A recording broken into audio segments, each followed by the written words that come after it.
Welcome back to Fantastical Truth from Lorehaven. I am E. Stephen Burnett, and I'm glad you've joined us for episode 5 of the podcast. Our mission, once more, is to find truth in fantastic stories. Then we will apply these amazing worlds to the real world that Jesus Christ has called us to serve. I'm Zackary Russell, but call me Zach. And this time we're taking up another big theme to explore. We'll be looking at the fantasy action drama The Witcher, which arrived on Netflix just before Christmas 2019. It's the latest of several fantasy TV series, which seem to be following in the footsteps of Game of Thrones. Now, Zach, when we say we'll be looking at it, I don't mean we'll actually be watching it, either on the podcast or before. We're going to be very, very questionable here and actually not see the series for ourselves, but we are going to talk with someone who has seen the series. We ourselves don't feel like we've had the time or the willingness to see this because of reasons that we will get into. Yep, so we'll be joined today by a new guest, Jason Morehead. Stephen actually sat down with him earlier for an interview. I myself was not there because I was fighting the flu, and honestly, I'm still kind of recovering. Don't get the flu, kids. It's not worth it. That's not that big one, that terrible virus we've been hearing about in the news. No, just the plain old flu. Okay, which does enough harm on its own, even without media hype. Right. So Jason Morehead, though, has seen The Witcher, and he wrote some opinions about it on his website, OpusZine.us. And that article was called Giving Up on The Witcher. So he didn't like it. No. And the subtitle was the series gratuitous sex and nudity reveals a certain lack of faith and imagination. Now, I took some time to read through Jason's website, Stephen, and there was one thing I really like about his approach to reviews, and it's this statement. He said, quote, "I simply don't like trashing stuff. I always try to find a few good things about whatever I review. I'd much rather write about stuff I love than trash stuff I hate," end quote. So right away, that was one of the reasons I'm really glad to have him on this episode. He reflects a similar attitude you and I try to have on Fantastical Truth. That's right. We actually shared in January 2020, we shared Jason's article about The Witcher to the Lorehaven page on Facebook. If you want to follow us there, it's at facebook.com/LorehavenMag. We'll also put that link in the show notes, not only to the Facebook page, but to that share specifically. It got a lot of discussion from readers. And as someone who has hosted several discussions on this topic, not just about the Witcher specifically, actually not at all about that, but about similar shows and some of the philosophies that go into making these shows, I'm not surprised about that discussion. Every once in a while on that page, we will share articles that touch on these sensitive topics, and we'll also be exploring those in the podcast. Even though we want to focus on Christian-made stories, Christians who are fans of fantasy don't just read or watch stuff by Christians, obviously. We do participate in the world. We're going to get hit with the news about these shows. Fans are going to come up to us at work or wherever we are and say, did you see this amazing show that just dropped to streaming service X? You got to see it. It's amazing. Well, should we see it? Should we not? If we do, what do we think about it? And that's why we're exploring this topic now. So here's our disclaimer about this episode to you, listener. As you might have guessed from the subtitle of Jason's article, this topic involves a lot of mature topics. There's clean language and everything, but if you're a younger listener or a parent listening with kids, we just want to be upfront and say this might not be suitable for you or for them. So we're going to leave it up to your discretion, but we just want to be upfront about that. For example, obviously, I think this theme would bring questions from younger children that they would not be ready, in terms of their maturity, to participate in a discussion about. If your kids are older, though, maybe you might want to listen with your kids if they're with you, and let that be an opportunity to engage, at least in an early discussion, about this kind of story and how Christians think about it. But again, yes, that's absolutely up to you. I do think that, perhaps teenagers could listen to it. Again, that's up to you, the parent, you, the guardian, you, the leader, as their spiritual influence in their life. We are going to be seeing more of this kind of show, though, because it does sell. It gets conversations started like this. Is this a good thing? In this article, Jason Morehead describes how he wanted to like The Witcher. It's a big budget. It's a high concept fantasy. It's on Netflix. It's super popular. Netflix these days, all of that. He also describes it, though, as fractured and all over the place. Those are his phrases there. And as you've likely guessed, again, from the title, he has a bit to say about the series' arguable exploitation of the actors. That is, the show presents the actors walking around in state that they ought not be in public. That is, without their clothes on. So let's cut right to that interview. Thanks again for Jason joining us, and let's begin.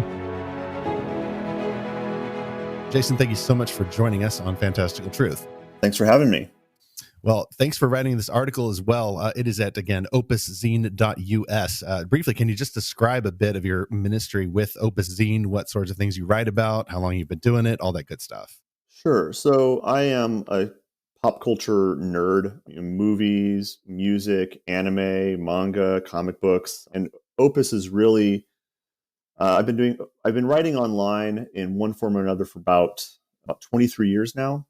And Opus is sort of my attempt to really kind of shine a light on those artists, those titles, those works that I think deserve to be spotlighted, and to try and encourage people to think critically about them and to think thoughtfully of them. And the word critically sometimes has a negative connotation these days, but it's really, I want to bring people's attention to stuff that I think is really cool and worthwhile, and encourage them to think thoughtfully and carefully about the pop culture that surrounds us, because we live in a very pop culture saturated society these days. A lot of the stuff that, I grew up, when I was growing up, like, I never would have thought that we'd have these multi-billion-dollar comic book movies, for example.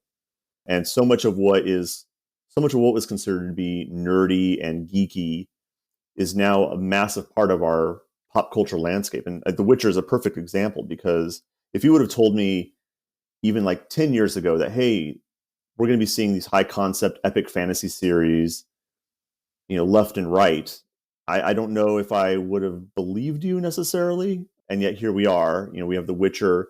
Amazon is working on The Wheel of Time and Lord of the Rings. It seems like everyone is wanting to do these sort of epic fantasy series. And so it's, on the one hand, it's really cool as a nerd, but there comes a lot of stuff that we need to, I think we need to kind of process through and think through when it comes to some of these series, which results in the article that you mentioned. Right.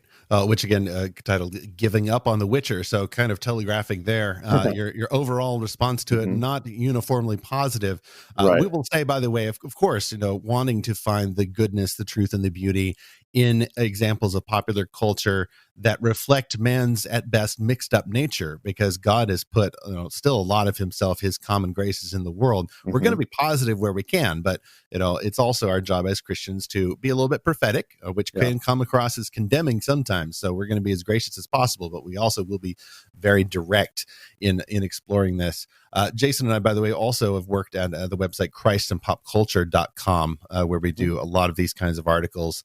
Jason, you do the webmastering, correct? As well as writing articles yourself. Yes, I am the resident web tech guru, webmaster, if you will, of Christ and Pop Culture. Yes, as well as writing really good articles there. I think Jason and I worked on a couple of articles in a Doctor Who series a little while ago. So, all right. So what we did actually a few weeks ago in January 2020, we shared this article on the Lorehaven Facebook page, which is facebook.com/Lorehaven Mag. If you want to follow us there, it started quite a discussion. As this sort of subject matter always seems to do when we blog about it or talk about it. Probably our most negative response came from Jeremy B. We won't ask you to get into a one-sided comment war on the podcast. He wrote I think he had the longest comment on there, actually. Wrote a couple of hundred words, starting with this quote: "I'm gonna have to disagree. I agree that there's a lot of sex and nudity, way more than I would be comfortable with in the real world. But the world of The Witcher is not the real world, and it's not intended to be. Rather, it's intended to be very different, and we're not intended to be party to that world, but distant spectators to it. So while it all seems gratuitous to us, the question we need to be asking is it gratuitous to the characters that live there? And in my opinion, no, it is not." End quote. My emphasis there was where he had capitalized some words for emphasis. And of course, he was responding to the article that you'd already written. So can you summarize your article, and then maybe on the way, maybe respond, Sure. to this idea that, okay, it's not exploitative, it's meant to reveal something terrible about this world if you're a character that's there. So, first of all, I just want to say, I think that he brings up some really good points about the nature of fantasy in general, whether you're talking Right. about books or movies, and sort of, to use, the secondary creation, I believe is Tolkien's term. And so when I watch The Witcher, I will preface by saying that I've not read any of the original novels, and I have a very passing familiarity with The Witcher video games. So it's But just a TV show to you. You're not, yes, as I like to say, it's not your native fandom. You don't come right. to it with all kinds of expectations based on the books or games. That's correct. I was coming just as a fan of epic fantasy in general.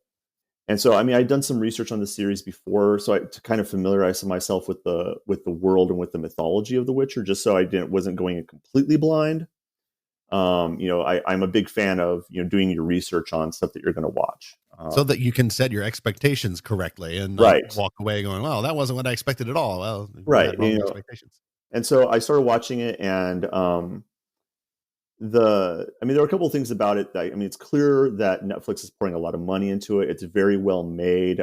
They did some really great casting work. It's clearly it's not a low budget production. And as A-lister Henry Cavill in there, right. my man, my Superman. And and Cavill himself is a huge fan of The Witcher, and and it's cool to see, you see actors who it's not just a paycheck to them, like it is a passion project. Like I always like to see that. He fought for the role from what I've read. Yes. Right. And so I feel like when you have something like that, it just sort of elevates the subject material in general, because it's not just a paycheck. They're actually going in and like they want to do a good job because they themselves are fans, which I think is really cool. But what struck me was kind of the same. I had a similar experience to watching The Witcher that I did with Game of Thrones, where I was sort of taken aback, if you will, by some of the graphic and in my opinions, the gratuitous nature of the show, in terms of not just in terms of violence, but also in terms of sexual content and nudity. And in fact, I'm a huge fan of the George R.R. Martin's novels. And I'm A Song of Ice and Fire. Yes, Series. and I keep waiting for the next one to come out. But I've kind of given up hope of that happening anytime soon. And so I went in, when I started watching Game of Thrones, I went there with a lot of excitement and was sort of surprised at how gratuitous that series came compared to the books. And the books are very dark, but and very graphic. But the show just added an extra level to it without some of the nuance that the novels have, in my opinion.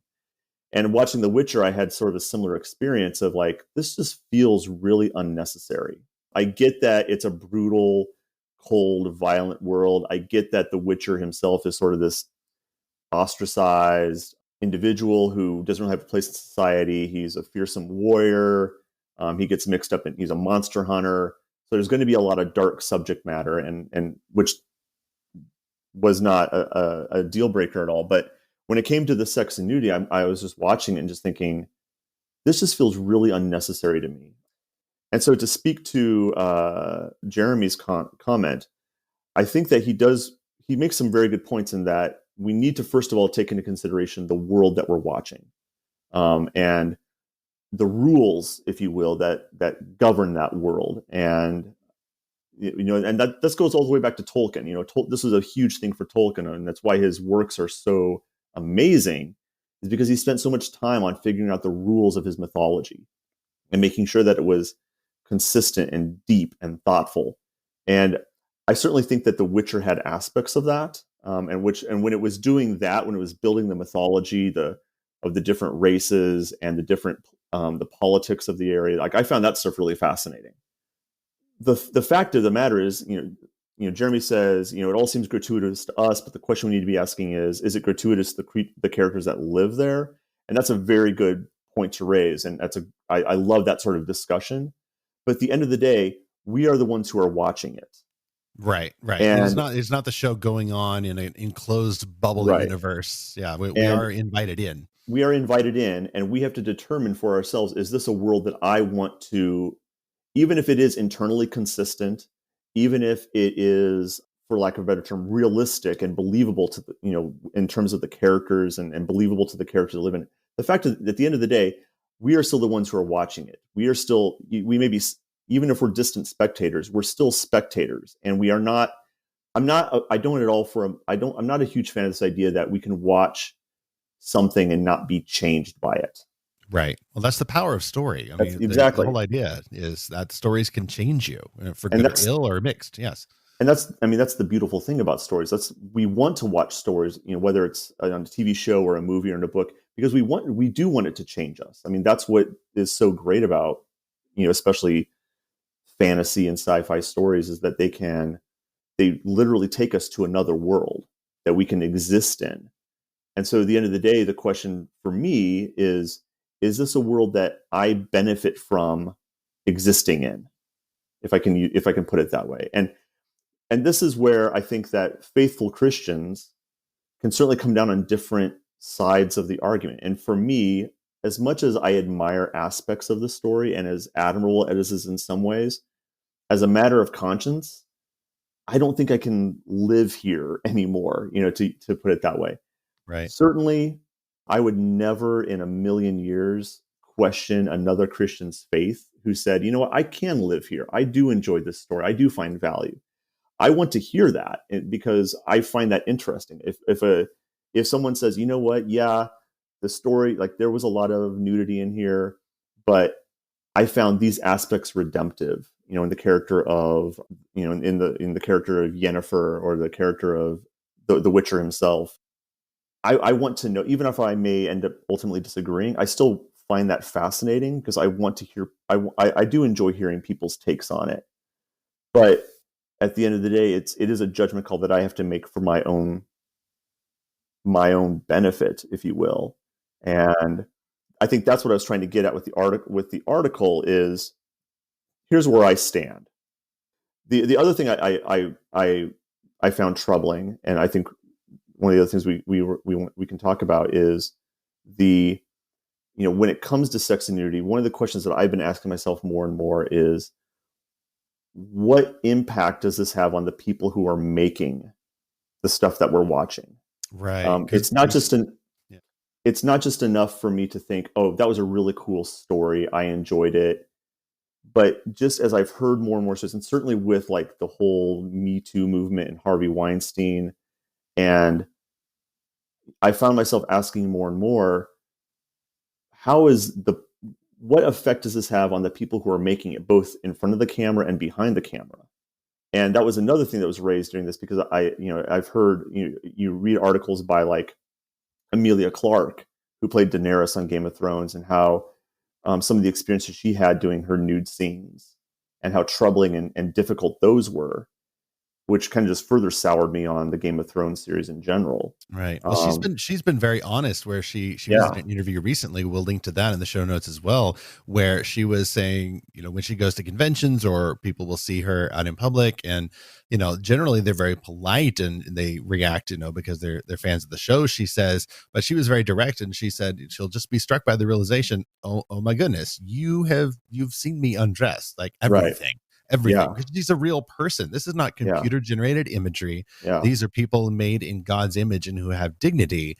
And the question that thoughtful, discerning Christians, even if we are okay with seeing these images without sinning any more than usual, and I think that's a possibility. But the big question to ask is, irrespective of our own consciences, what are we doing to the conscience of our neighbor, the actor or actress who are doing this for our benefit as part of the story? I mean, that we have to ask those questions. And even just like, that's, in hearing like the human cost of the production of these stories, this is a bit of a rabbit trail, but I think it kind of ties in with this main point. I think it was about a year or two ago, I read an article about the people who were making the latest version of the Mortal Kombat video game series. Oh, and I remember this. Yes. If you've ever played the Mortal Kombat video game series, you know that they're incredibly violent and incredibly graphic in how they show how you can like dismember and disembowel your opponents, and it's incredibly yes, right. And I'll admit, when those games came out when I was in high school, like I loved playing Sub-Zero and ripping out somebody's spine, but it was kind of cartoonish at the time because of the graphics. But these days, the graphics are gotten so realistic and so lifelike. And there was an interview with one of the developers of the series who revealed that the people who make these games, these ultra-violent video games, like some of them actually have to go into counseling afterward because they often have to watch very like real life graphic footage from whatever whatever it is, like autopsy videos or like As a reference, as yes. a reference to make these. And to them, it's like you play it and it's like, oh, this is just a fun video game. But then you kind of hear behind the scenes, oh my gosh, like these developers are suffering PTSD because they have been exposed to so much graphic content in the production of this video game. And I think that same thing sort of applies here of here's a sex scene or a nude scene, and what did the actor or actress, well, it's almost always an actress, which that's a whole other thing. It does seem to be kind of skewed in one direction, doesn't It it? is. And It yet is when almost, people talk about equality, it seems to go further in the direction of, well, yeah, if we're going to do this to women, we should also do this to men. And I'm yeah, back here going, maybe we shouldn't be doing it at all. right. And I find myself asking, okay, what did this actor or actress have to do to prepare themselves to be exposed like that? Did they have to take a couple of stiff drinks? Did they have to, get some coaching? Did they have to speak to, I mean, what precautions and whatnot did they have to take in order to be in the mindset? And is that healthy for them?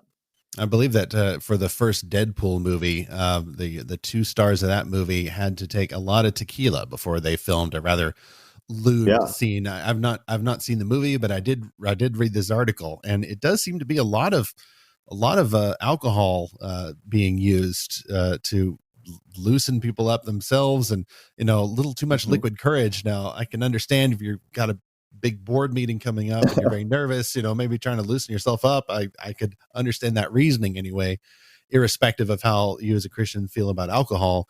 But if you have to medicate yourself so much to a scene like this, is this healthy? Is this truly healthy on these people? We have to ask that question. And then also, like, what if, and this gets into tricky material because there's often, it seems like there's not a whole lot that's often discussed about this, because maybe the actor actress, like, it's just part of the job and they just want to move on to the next scene, and which is understandable.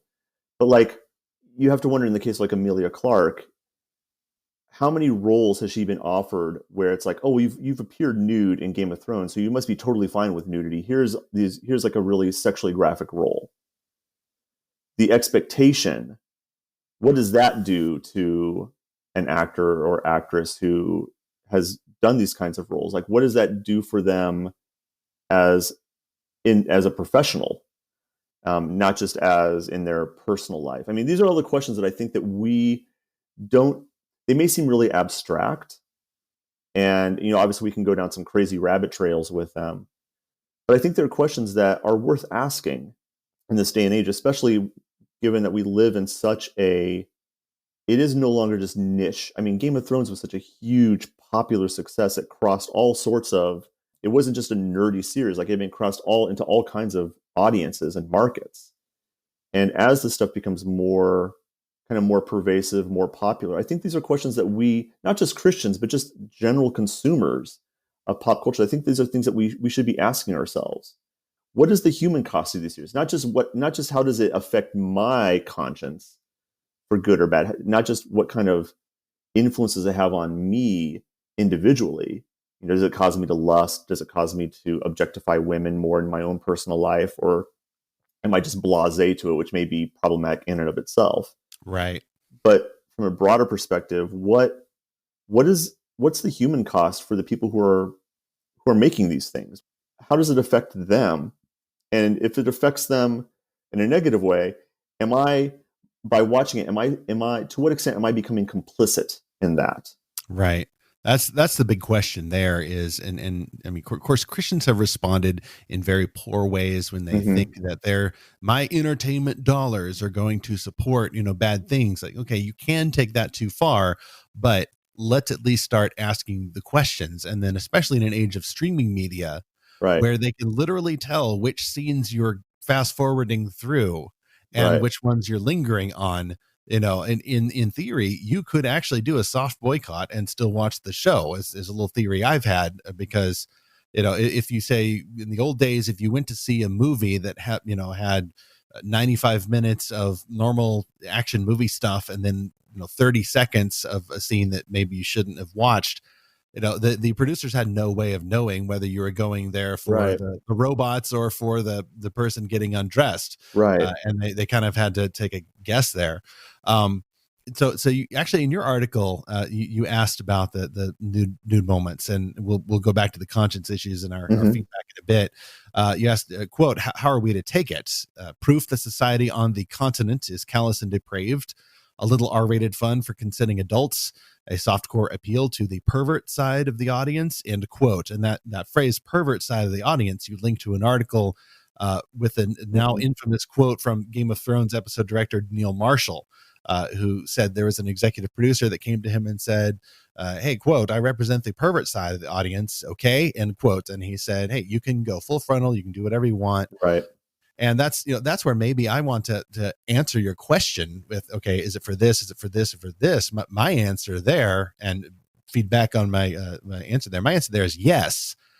You can, especially in a show that's designed to appeal to multiple different types of audiences, you can have one writer or a group of writers over here saying, we want this for this reason, X. You have another group or writer saying, well, actually, yeah, we can do the same thing, but I think it's for reason Y. I think that you can appease the people who say it's art, or, we need to show how depraved they all are. Oh, and we also need some R-rated fun in there. And also we need to throw in something for the perverts. I think that's where it gets mixed up, is, in my view, you can do the same scene and then it fulfills all of those things. And so then when you're asked about it, you can say, oh, well, we did it for the art. Wink, wink, nod, nod. What's your response to my answer there to your original point? I think that I agree with you. I mean, there is so much, especially on a production like of the size and budget of Game of Thrones or The Witcher or some of these epic fantasy stories where the networks are clearly putting in a ton of money.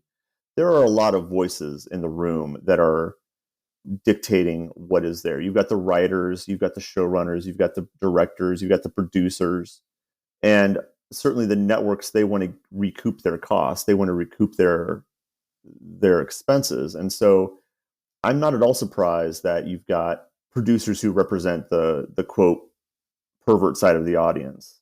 I guess what I would like to see is more creative ways to display to tell that same story.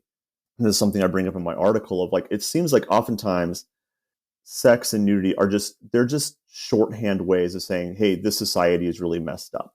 We're going to make it gritty. We're going to make it adult. And so we're going to throw in some nudity over here. And same thing with violence. We're going to throw in some senseless violence because we really want to drive home how brutal and how gritty. We don't want it's fantasy, but it's not for kids. And to me, that seems almost kind of cynical. Is the only way you can appeal to adults and really, make your series gritty and what have you, is by throwing in this, checking these boxes for, okay, we need to have this kind of content, this kind of content, this kind of content. Is that the only way? Which to me seems kind of very unimaginative. I want to see fantasy stories that break the mold. I want to see fantasy stories that are pushing the boundaries, not in terms of taste, but pushing the boundaries in terms of imagination, in terms of how can we communicate this stuff in ways that are fresh and novel for the audience, and give the audiences something that will truly fire their imaginations and show them something they've never seen before. And for anyone who thinks that cannot be done, even with those limitations, I can take you back to the mid to late 2000s, where a little show on Nickelodeon, of all places, under the constraints of cable network children's programming, came up with one of the best fantasy epics ever, and it was called Avatar: The Last Airbender. Absolutely. Fantastic show. One of my favorites. Didn't need any of that stuff. Now, of course, Christians can take, as we've heard, Jason, Christians can take that, well, it didn't need that in some very questionable directions. Right. Didn't need by itself is not a sufficient defense. All we're saying here is that you can have an amazing story without those exploitative moments, not just, nude scenes and the private made public, but, exploit some violence and things that don't actually hurt actors necessarily. Maybe it hurts some stunt people or people researching the effects of violence, but you don't necessarily need that to make a great story. or to make a quote adult story. And that's the Right. thing that really kind of bugs me, is that it feels like, you know, this is, whenever you start talking about sex and explicit content, specifically sexual content and nudity in stories, that's a very hot button issue, especially for Christians, because it is, for a whole host of reasons. And I do believe that stories can deal with sexuality, with sexual content. I think they can and they should deal with it in a frank and honest manner. Well, the Bible does. Even Absolutely. though we're not seeing anybody, the Bible does it in a positive sense through the Song of Solomon, and then sprinkled throughout the Scripture, Old and New Testaments, just by the implicit and explicit Right. approval that God has for the physical expression through marriage, and then also describing the dysfunctions and the Right. difficulties that arise when people have that gift distorted. And I mean, I think, let's say, for example, you're making a movie about the effects of adultery. If you really want to be honest about the effects of adultery and infidelity, you're probably going to necessarily have to get into some tricky content, just because of the nature of the story you're telling. And that's ultimately up to the artists who are involved and like how they want to go about it. But what frustrates me is that there is this sort of assumption that, even before The Witcher, to get back to The Witcher, even before it came out, I was talking with some friends of mine who, we really want to see that. They were really excited about the show because they had actually played the video games and they were more familiar with the storyline. But they were kind of joking about something. They were kind of joking that they bet it was just going to turn out to be softcore porn. And because of the Game of Thrones, the whole Game of Thrones kind of, I don't want to say pioneered, but there was like this joke of they called it sex position, where they'd have like these scenes of dialogue where they were telling a story, but then in the background there'd be people having sex, or a bunch of nude women, and it was completely unnecessary to the scene, but it was there because they could get away with it because it was HBO. So in that case, it wasn't, you couldn't even go for the "but it's art" and all that argument, because it was obvious even to non-Christian viewers. Oh, Right. You're just putting in it's wallpaper. It's like having a flickering torch in the background. Right. Just And there for the atmosphere. And I was talking with some coworkers of mine who, they were watching the show and they were like, and they were even joking about it, who were like, they're fantasy fans and same as I am. And they were kind of joking about, oh, they just do, like, how obvious it became, where they would just throw in some nudity in this scene to like make it more interesting, or hey, this scene's getting a little dull. Let's have a naked woman walk through the scene, or something like that. And it almost becomes kind of humorous in a way, of just how unnecessary it becomes. And that's not even a moral issue at that point. It's just more of a storytelling and an imagination issue of, is this the best we can get? Wouldn't that throw off the mood of the scene if you have, for example, a serious political discussion by your main characters in the foreground, and in the background is something with a completely different tonal emphasis going on? How am I supposed to feel here as a viewer? Exactly. And that's where I think it feels like it's just thrown in there to make sure that we, the viewer, understand that we're watching a show for adults. We're watching a gritty, mature show. And it feels it's pandering at that point. And like I said, it's not even then a moral issue of like, I'm offended that there was nudity in the scene. I'm offended that you have to pander, that you feel like you need to pander to me as an adult, as an intelligent adult viewer. And that was the other thing that kind of threw me with The Witcher, is even just beyond any moral concerns I had about the nudity, it just felt like, just like pandering, of like, you can trust me as an adult. I don't need to have all of this stuff in here just to make it interesting. Like, you can do other things to make it interesting and not throw in some random explicit shot. Right. Which kind of gives the lie to the idea of this is mature content. Is at least to viewers like you and me, it's coming across as very immature. There's a bunch of people strutting around saying, "Look at me, I'm so grown up. I can drive a car. I can file my taxes." Like, yes, thank you. You're very grown up. We're so proud. Mm-hmm. Go ahead. I was just going to say, I think I've said a lot of criticism of The Witcher and its use of sex and nudity. There was, I just wanted, just to be fair, there was one scene in The Witcher where there's some very graphic nudity that it actually, in that particular scene, I mean, again, putting aside the possible, issues of conscience and moral issues, just from within a storytelling viewpoint, that I actually found the nudity not to be shocking in the right way, for lack of a better term. And it's a scene where one of the characters undergoes this like horrific medical procedure, this horrific like cross between a medical procedure and like a magical ceremony. And in that scene, I felt like it was not at all arousing or in any way, shape, or form. It was actually showing something. It was actually revealing something about the desperation of the character of the character involved, the lengths to which she was willing to go to change her lot in life.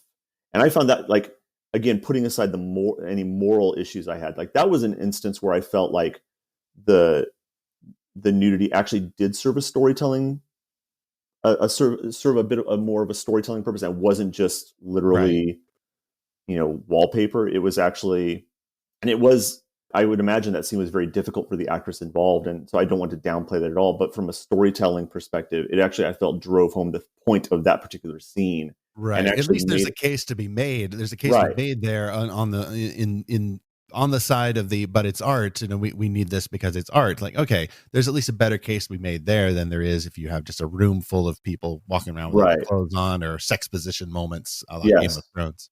But there still gets back to, okay, you still get back to the moral issue and the matters of conscience issue of like, okay, I can respect this scene from a storytelling perspective, but it gets back to the question of, okay, what is that doing? What is viewing that do to me? But also, what was required of the actress in that scene? How comfortable or how distressed was she in that scene?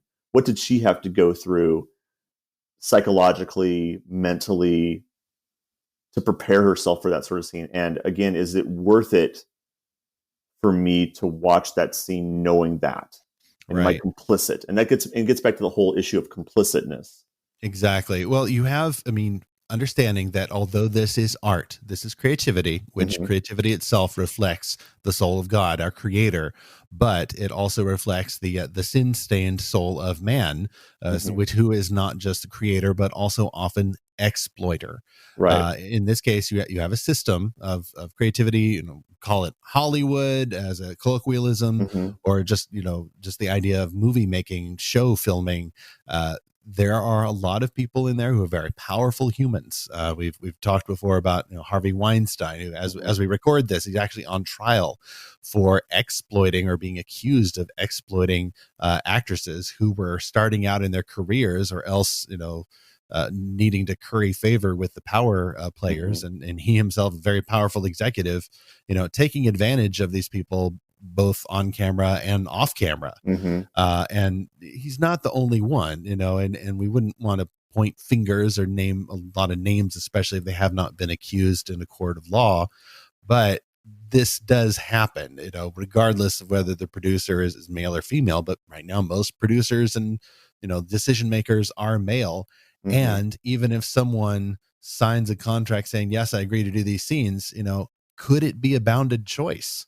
If in theory, could it be a bounded choice? Well, even if there's a 1% chance of that happening, we have to ask ourselves as partakers of these stories, like, wait a minute, like, in theory, this could happen. And in practice, it has happened. Right. Because as you've mentioned, actresses like Emilia Clarke will come out later, often when it's safe to do so, when the careers are more established, and they'll say, actually, remember that moment way back here?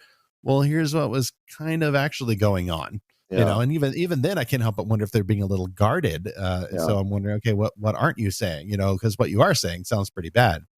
If we get real quick to, do you have a comment about that? Well, I was going to bring up, we had talked earlier before about the episode in Buffy the Vampire Slayer. I can't remember the exact episode, but there's an episode where Spike and Buffy have this very toxic relationship, and Spike essentially tries to rape Buffy.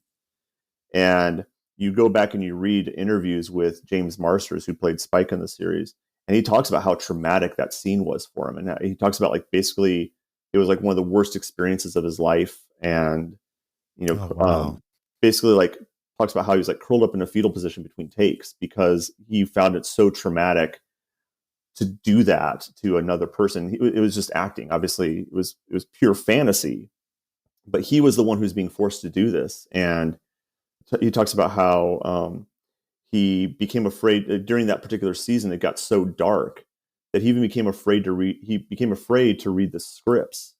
He was going to have to do whatever the writers thought of, and he was going to have to do it to whoever they thought he should do it to.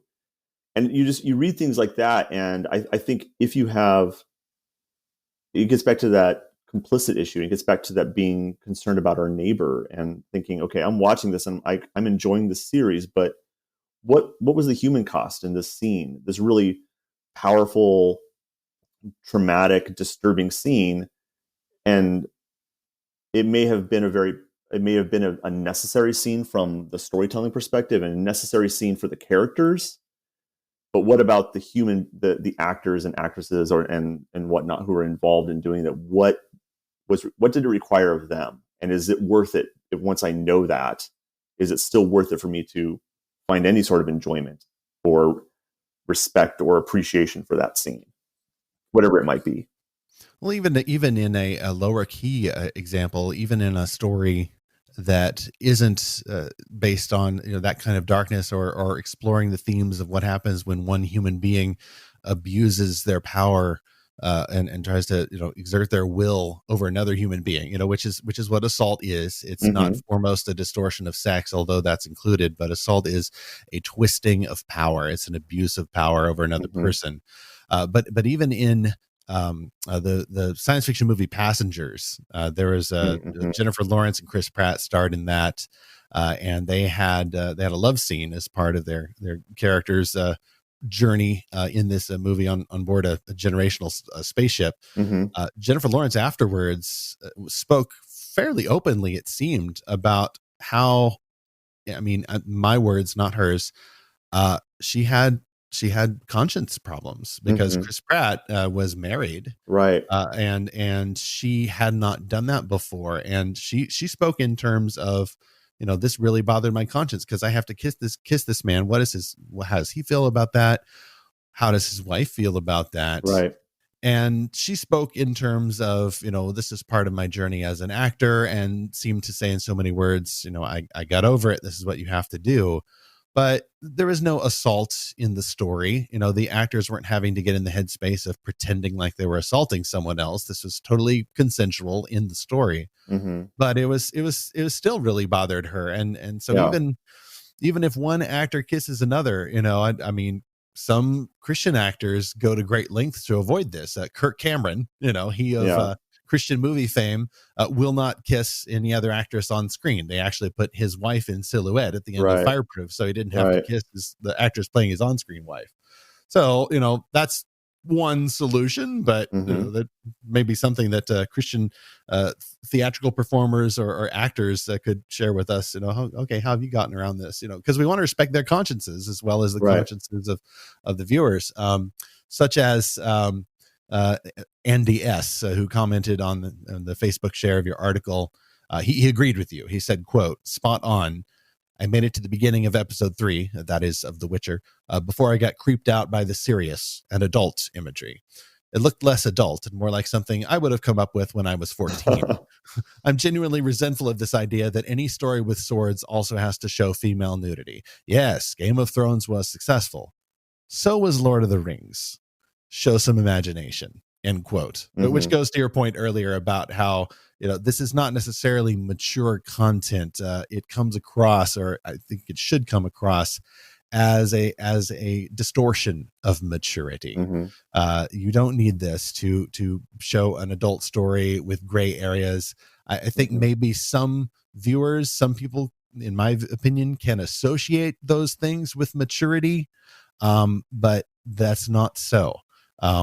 Especially if you're just at home watching it on TV. It occurs to me that people, Christians, for example, in the social services, or who work in emergency rooms, or who are soldiers in a foreign nation, they have to deal with these things in real life.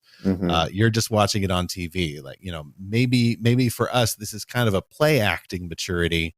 And for those folks who are in those very difficult callings, this is all real to them, and they get the full consequences of those terrible things right in their faces, whereas we can just sort of dabble in it Yeah. with it on our TV screens. Dabbling is a really good word for that. And I think, the word dabbling kind of has a negative connotation of like, we're just sort of play acting with this. We're not really engaged with it. We're just sort of experimenting with it. And if we're, using these stories as just a way to sort of dabble in escapism, I don't think that's necessarily the best way to go about, just like, I'm certainly a fan of, quote unquote, mindless entertainment. Like I love a movie where it's just stuff blows up real good as much as the next person. Oh, yeah. But at the same time, like I think that especially as Christians, we have a bit of a higher calling of, even if we ultimately end up defending a show like The Witcher or a series like Game of Thrones, and to be clear, I think there's a lot to be lauded about those series. I don't want to just write them off, point blank. But as Christians, we are called to think carefully and thoughtfully about what goes into our hearts and minds, about what we expose ourselves to. And like I said at the beginning of the conversation, it is ultimately comes down to a matter of conscience, but there needs to be that conversation. And that's why I love reading the comments. Like, even though, Jeremy totally disagreed with me, I loved his comment. I loved the points he raised, because those are points that I want to think of. I want to think through. I want to think through, what does it mean to be a spectator? What does it mean to engage with a fictional world, with a secondary world? Because as a fantasy fan, as a fan of good stories, those are questions I need to think about. And, the answer may be different every single time depending on the story, but it's still questions that I think, especially as Christians, we need to ask ourselves those questions. Right. Well, it depends too on, as a Christian, where you're coming from in your faith journey. And a lot of people, like even readers, writers, or websites like Christ and Pop Culture, and many others that both you and I are familiar with. A lot of people, not everyone, but plenty, are coming from a background of what I like to call a default posture of suspicion. Popular culture at best has something to prove to me. Otherwise, I'm going to view it as a sewer, as a cesspool, as big evil Hollywood trying to corrupt our children. Okay, I say those with a little bit of a tongue in cheek, but because there's some truth. Yeah, I mean that was the church environment I grew up in, where evil secular liberal Hollywood out there to corrupt us. We need to, and yes, there is. I mean, there's always some truth to that, but like, even as a high school student, I was like, this seems really like a really extreme knee-jerk reaction, because I can point to you a plenty of areas in, more conservative circles that are just as problematic. But it just becomes like, Christians are very good at generating boogeymen, and of saying, okay, this thing over here, whether it's, liberal Hollywood or this politician or whatever, and saying, all right, and pointing fingers at that and saying that is completely and totally evil and completely and totally corrupting. And, it's this very defensive posture. And some people that they may need to do that, but I think as a general stance, that's not the healthiest stance, because it's for one thing, it's based in fear. Yes. And as Christians, we are not to be given to a spirit of fear. Exactly. Power and love and self-control. 2 Timothy 1:7. Yes. And I mean, I certainly want to respect people's conscience, but at the same time, and I hope people do this for me as well, I hope people also are challenged at times and saying, okay, is this really the healthiest perspective to have? Do you really believe that Hollywood is completely and totally demonic? Or is there room for common grace? Is there room for, okay, flawed humans that can still make stuff that reflects the beauty and the beauty and the spirit of their creator? And I mean, I would say that's absolutely possible. And there are plenty of examples of non-Christians working in, quote unquote, secular liberal Hollywood, who make stories that are full of deeply resonant and deeply powerful themes, that are telling stories that can really, that have a lot of benefit and for Christian viewers to think about. Oh, amen.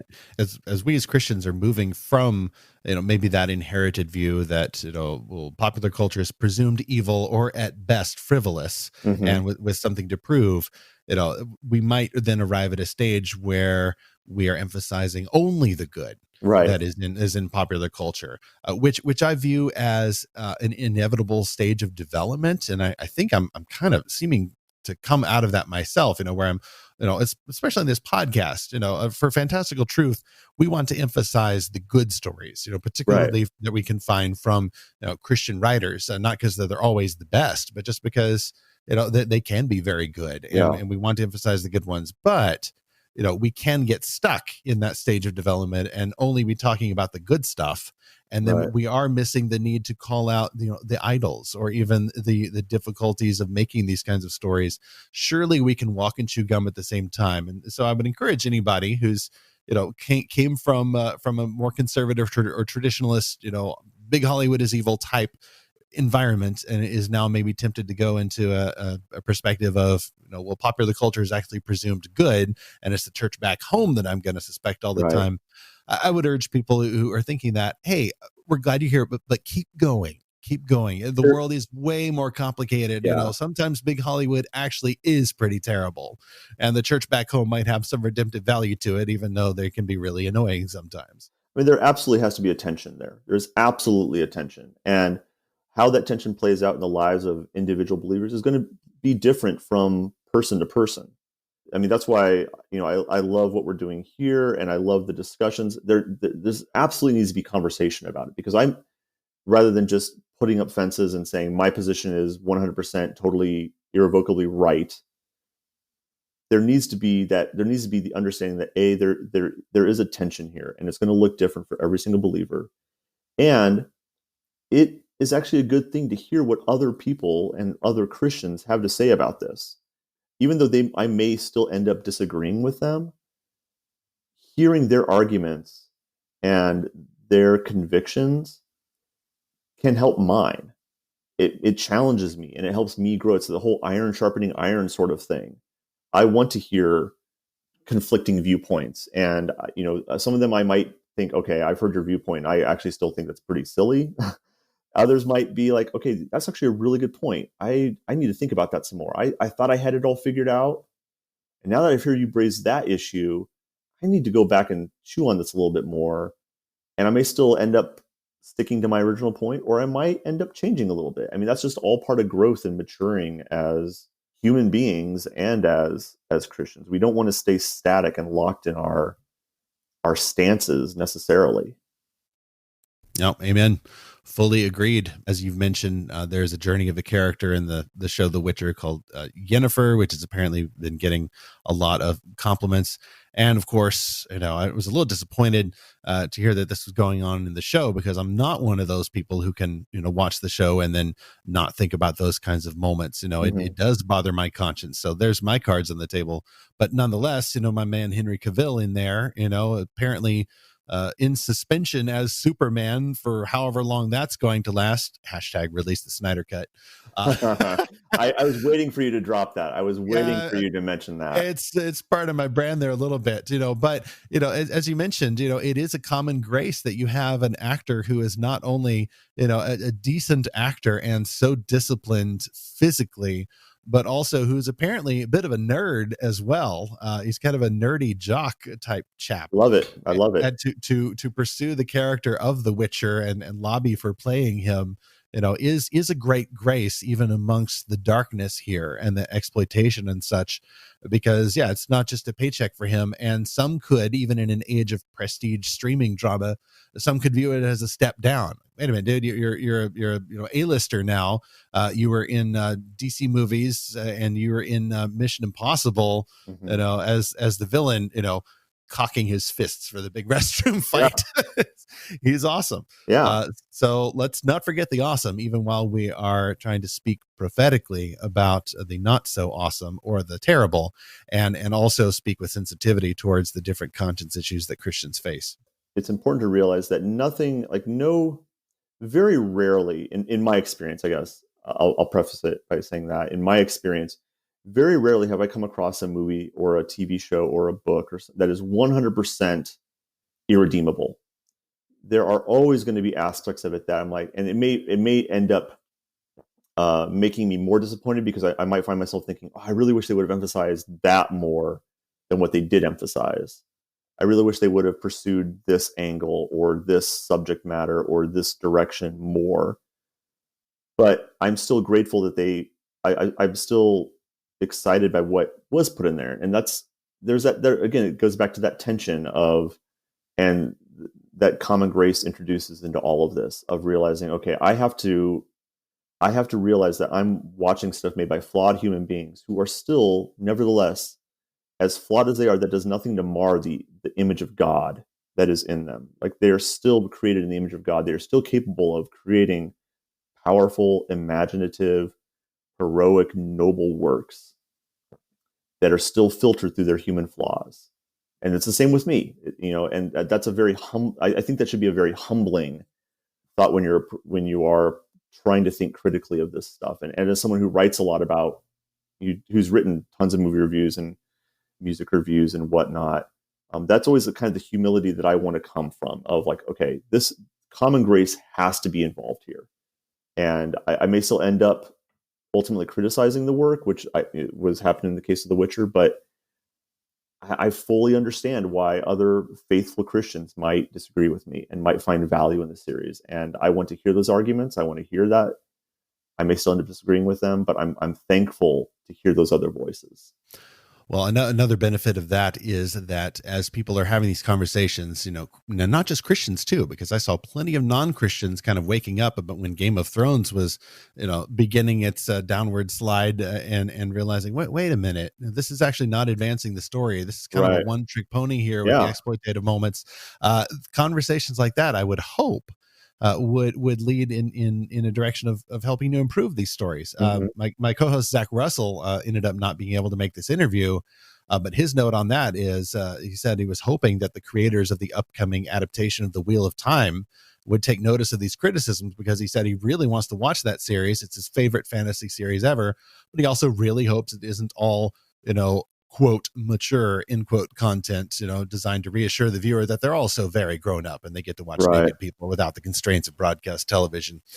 Anyway, let's hope for the best there. And then God forbid that happens to Amazon's Middle Earth series. Yeah, it's already starting to creep a little bit into the recent series Star Trek Picard. Now, nobody's walking around naked, although they did have a rather silly, gratuitous underwear moment. But like Picard in its second episode, Jason, no spoilers if you haven't seen it, but they dropped an F-bomb right in the middle of a conversation at Starfleet headquarters, and it was just so jarring. It's just like, okay, I'm sorry, this word, it doesn't belong in the Star Trek universe, not just to me, but it just, the scene, the flavor wasn't there, and then somebody just boom. I think this goes back to the fact that streaming media has sort of changed the game, because it has, for better, for good and ill. I mean, on the one hand, you get stories that you would never see anywhere else. I mean, one of my favorite series on Netflix is Dark. It's a German series. It's fantastic. The third and final season, I think, is coming out later this year, I hope. I would never get a chance to see that if it wasn't for Netflix. But the downside of that is it has made it makes it, for lack of a better term, it empowers producers and creators to push the boundaries in ways that I think that are easy to consider to be gratuitous and unnecessary.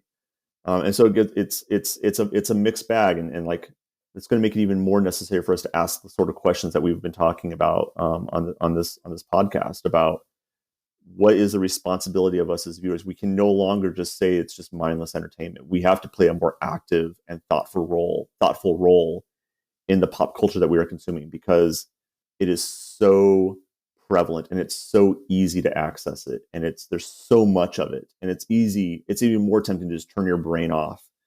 There's so much out there. I'm just going to turn my brain off and just watch the next thing on Netflix or the next thing on Amazon.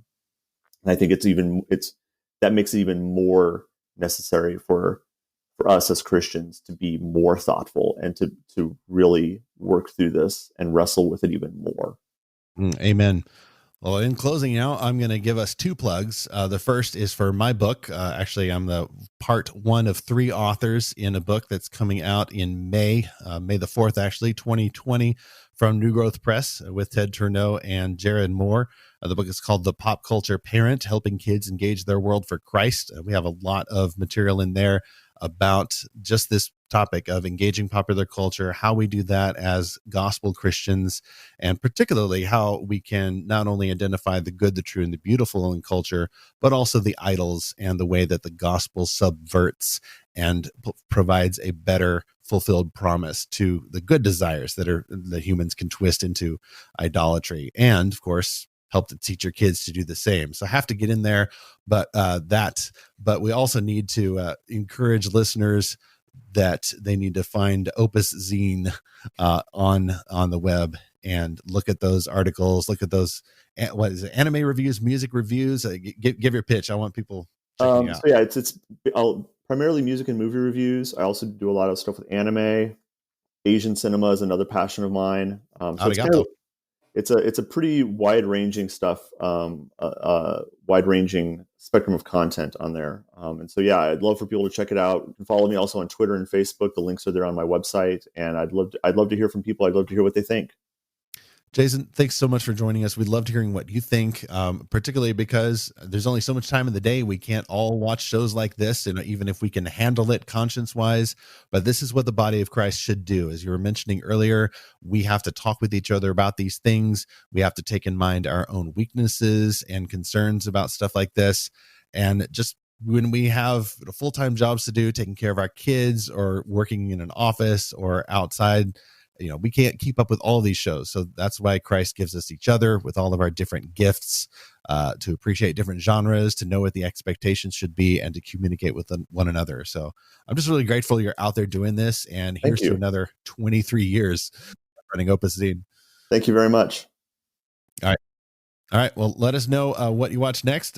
Give us any suggestions for coming back on the podcast and letting us know about it. And of course, listeners, let us know what you think.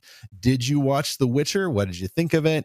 Did you avoid it like the plague? What did you think of it? Any pushback or affirmation, comments, questions, complaints about this conversation, you can go to lorehaven.com/podcast and leave us a note there, either in the comments section or send it straight to us. You can also email podcast@lorehaven.com. Send us your thoughts, and really appreciate you then participating also in this discussion as part of the body of Christ. Jason, Godspeed. Thanks again. Thank you. Our thanks to Jason Morehead for joining us. The main thing you really should have quibbled on with him, Stephen, is the fact that he credited Henry Cavill for Justice League and not Batman versus Superman. Was Henry Cavill in Justice League, or was it kind of a CGI Henry Cavill, particularly in the upper lip? Well, his mustache wasn't. Mustache, ha ha ha ha ha. See, I know how to be a grumpy fanboy. I can make the mustache joke. I mustache you whether that CGI is good. Well, then I think. Go ahead. Yeah, I really loved what Jason said though about Mortal Kombat. So I grew up a huge video game nerd and an arcade junkie, and had a lot of birthday parties at the arcade. Actually, the most consistent way I went to the arcade was every week after a swim meet. In high school or in the summertime, we would go to Mr. Gaddy's, and Mr. Gaddy's had a big arcade. So they had Mortal Kombat there, and I have tons of memories of playing that game and killing people as Sub-Zero. But like you said, that game has really changed since then, and it's unfortunate that it's given the developers PTSD. So that makes me think very differently about that game now. That could be a whole other sequel podcast to this one, honestly, because mostly when I think about the harm that's caused to actors during live action creations like this, I am thinking about the sexual content. I always had this little line in my head, like, well, if you're an actor and you're swearing, for example, that's you're saying a series of syllables in English, and you may or may not actually be mad at that moment, and yet even then you're kind of getting your headspace in the framework of an angry character. Violence is usually simulated, but at the same time, what about the harm to stunt performers? But then even when you're making something like a video game, which may have some live action references, but is in fact animated, there are going to be references for that kind of gory, terrible stuff that happens to human beings so that they can try to make it look realistic, even if it's stylized. And yeah, that's something that I think we as Christians do need to think about, particularly when we're playing games or watching TV shows where they've done that kind of research. Yeah. All right. Well, Stephen, let's open up our mailbag. Huzzah! We've gotten a lot of great comments and email and other feedback. So this one I'm going to read is from Jordan H. He said, I'm about 3/4 of the way through the first episode, and I think I'm the bullseye of your target audience. He says, I like the love of magic and imagination paired with dedication to belief in inerrant scripture, which is rarely found.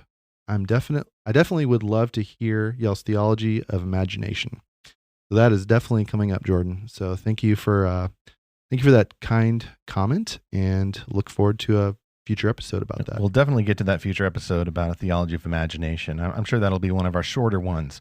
5 minutes, and we've covered all there is to say about the Bible and imagination. What, you don't think we can do it in 5 minutes? Here's another, actually, someone had signed up for Lorehaven Magazine. This is JS, that's the initials there, JSR, last name starts with R. He or she says, quote, I'm really happy to hear about Fantastical Truth in the podcast kingdom. Subscribed as soon as I found it, end quote. Thank you so much for subscribing, apparently, to the podcast as well as the magazine. Of course, that free magazine online at lorehaven.com. Great. Our next comment comes from a Stephen S. And, this might qualify as our first hate mail, but I may be interpreting it wrong. We can see. He says, quote, turned off halfway through. And this was in... turned off halfway through, end quote? Yeah. Okay. And this was in reference to, you had posted the podcast through the Speculative Faith blog. And the title of that post was, Didn't Like the Halftime Show. Our new podcast explores the purpose of dance. And so... So you turned off the podcast halfway through. So that's what I thought. thought. Like what we said about dance. But yeah, but did he mean he turned off the halftime show halfway through? Or did he turn off our podcast, which sort of related to it? So now I don't know. But I'm going to go with the halftime show. I'm going to go with the halftime show. Yes. Who would turn off the podcast halfway through? Now, again, that was episode 3 where we were exploring Sharon Hink's book, Hidden Current, and talking about dance in the Bible as well as in the story. So we didn't have the halftime show in mind when we recorded this. Right. But it did happen to kind of coincide with the controversy over the halftime show when it released just a couple of days after the Super Bowl. Yeah. Okay. So I think it was just kind of a benign comment. Okay. Well, appreciate that. It was hate mail to the Super Bowl. Thank you then for not hate mailing the Fantastical Truth podcast there. Send your hate mail to Stephen. Actually send it to podcast@lorehaven.com. Stephen Burnett, my co-host. Yes, not and the other Stephen. CC it to me. Here is another, actually this is a tweet from Meg M after episode 3 released about what if dancing could control the world. Meg M writes, quote, the team really hit their stride in this podcast. Engaging and excellent content. #fantasy books. #podcast. #dance. End quote. Dance with a capital D. Thank you so much, Meg M. We hope to keep hitting our stride and not step on any toes. Well, thank you guys for all the feedback. Please send us more at podcast@lorehaven.com or comment anywhere on our social media pages. And please subscribe to Fantastical Truth on any podcasting platform you prefer. And you can get new episodes every Tuesday. Stephen, to pivot to something else, and Jason's article that I really liked, with all his frustration about the content of the show, he said it, quote, reveals a lack of faith in the reality that there's nothing inherently kid-centric about sci-fi and fantasy, end quote. And I really like that comment because one thing I'm always looking for with new fantasy and sci-fi stories is that same sense of wonder that I remember from similar stories I grew up with as a kid. Can you relate to that? I can, definitely. Growing up, of course, something is always new when you're in that early stage of development, and particularly when you discover, well, any kind of story, when your brain begins to grow up and you realize, oh, this is amazing. But particularly when you discover a fantasy story or a sci-fi story there is a particular kind of sense of wonder, excitement, imagination that is awakened at that time, particularly for certain kinds of personalities. I can remember that.